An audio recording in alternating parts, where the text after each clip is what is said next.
Good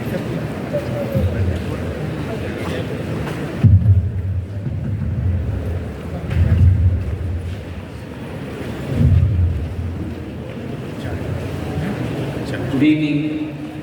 Good evening, everybody. It's an honor to be sharing the stage with one of the greatest luminaries of our time, one of the greatest public intellectuals of our time, Dr. Shashi Tharoor. One more round of applause, please.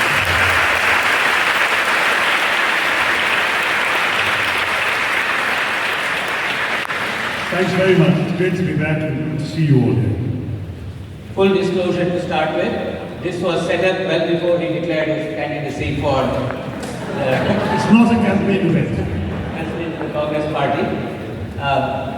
So I want to start off by talking a little bit about your education, Dr. Tharoor. You received your PhD from the Tufts Fletcher School at the age of 22.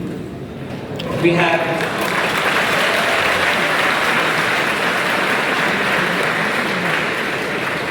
about a third of our student count at IIT are PhD students. So please tell them how to finish a PhD.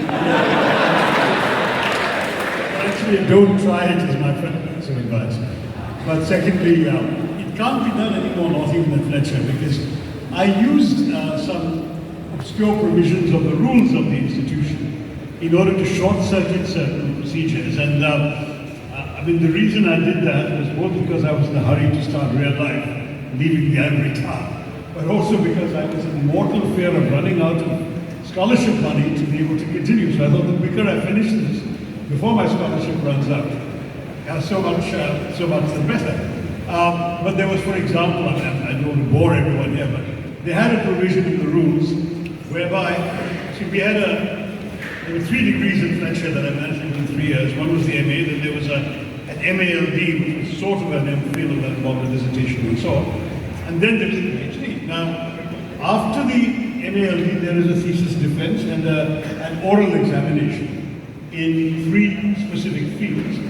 And then, after about a year of study, in most cases, sometimes more, sometimes less, you would then take a more advanced oral examination to qualify for the PhD program, and that was called your PhD orals. And that was in 4 fields.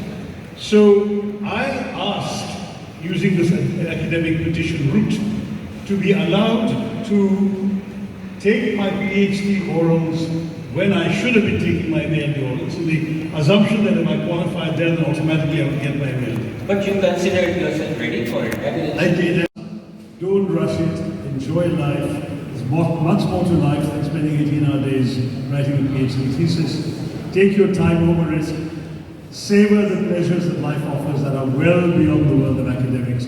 All the things that professors don't want me to tell you. I only heard you say put the mortal fear of scholarship running out. That is true. That, of course, is a serious matter. So that's a great story of how you finished your PhD at a very, very young age. And that's incredible, really, as a scholarly, to put together a scholarly document of that magnitude requires maturity that you have well demonstrated over the several last decades.